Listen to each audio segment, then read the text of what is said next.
അക്ഷയ പദ്ധതി E ഗവേണൻസിലൂടെ government നൽകുന്ന സേവനങ്ങൾ പൊതുജനങ്ങൾക്ക് ലഭ്യമാക്കുന്നതിന് വേണ്ടി രൂപം കൊള്ളുന്ന സംരംഭത്തെയാണ് അക്ഷയ പദ്ധതി എന്ന് പറയുന്നത്. കൂടാതെ ഇത് കേരള സർക്കാർ രൂപം നൽകിയ ഒരു കമ്പ്യൂട്ടർ സാക്ഷരതാ പദ്ധതി കൂടിയാണ് ഈ അക്ഷയ പദ്ധതി എന്ന് പറയുന്നത്. വിവര സാങ്കേതിക വിദ്യ ജനകീയമാക്കുകയും സർക്കാരിന്റെ സേവനങ്ങൾ ജനങ്ങളിലോട്ട് എത്തിക്കുകയും ചെയ്യുന്ന ഒരു ഓൺലൈൻ സംവിധാനമാണ് പ്രധാനമായിട്ടും ഈ അക്ഷയ പദ്ധതിയിലൂടെ ലക്ഷ്യം വയ്ക്കുന്നത്. 2002 നവംബർ 18 അന്നത്തെ രാഷ്ട്രപതിയായിരുന്ന APJ അബ്ദുൽ കലാം മലപ്പുറം ജില്ലയിൽ വെച്ചാണ് ഈ അക്ഷയ പദ്ധതി ഉദ്ഘാടനം ചെയ്തത്. അതോടെ മലപ്പുറം ജില്ലയാണ് ഇന്ത്യയിൽ ആദ്യമായി കമ്പ്യൂട്ടർ സാക്ഷരത കൈവരിച്ച ആദ്യത്തെ ജില്ലയായി മാറിയത്.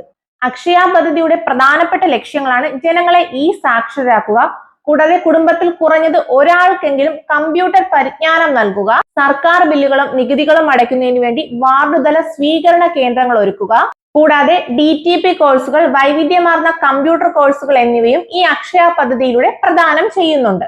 മലപ്പുറത്തിന് ശേഷം കണ്ണൂർ ജില്ലയാണ് ഈ അക്ഷയ പദ്ധതി ആരംഭിച്ചത്. കണ്ണൂർ ജില്ല ഇതിനോടകം തന്നെ പൂർണ്ണമായും കമ്പ്യൂട്ടർ സാക്ഷരത കൈവരിച്ച ജില്ലയായി പ്രഖ്യാപിക്കപ്പെട്ടു കഴിഞ്ഞു. സ്വകാര്യ പൊതുപങ്കാളിത്ത മാതൃകയിലാണ് അക്ഷയ സെന്ററുകൾ പ്രവർത്തിച്ചു വരുന്നത്. അവസരങ്ങളുടെ ജാലകം എന്ന ആപ്തവാക്യം പ്രധാനമായിട്ടും ഈ അക്ഷയ സെന്ററുമായി ബന്ധപ്പെട്ടതാണ്. അക്ഷയ സെന്ററുകളുടെ ഉടമസ്ഥാവകാശം സ്വകാര്യ വ്യക്തിക്കാണെങ്കിൽ പോലും ആ വ്യക്തിയെ തിരഞ്ഞെടുക്കുന്നത് അതാത് തദ്ദേശ സ്വയംഭരണ സ്ഥാപനങ്ങളാണ്. പ്രധാനമായും അക്ഷയ സെന്റർ പ്രവർത്തിക്കുന്ന പഞ്ചായത്തിലെ വ്യക്തികൾക്കാണ് ഇതിൽ മുൻഗണന നൽകുന്നത്.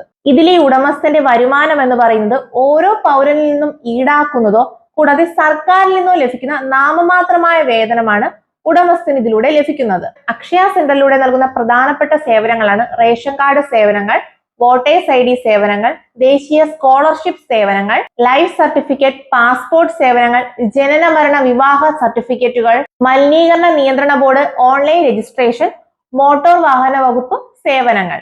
ഇതുപോലുള്ള ഡെയിലി PSC അപ്ഡേറ്റ്സിനായി ഈ പേജ് ഒന്ന് ഫോളോ ചെയ്ത് വെച്ചോളൂ.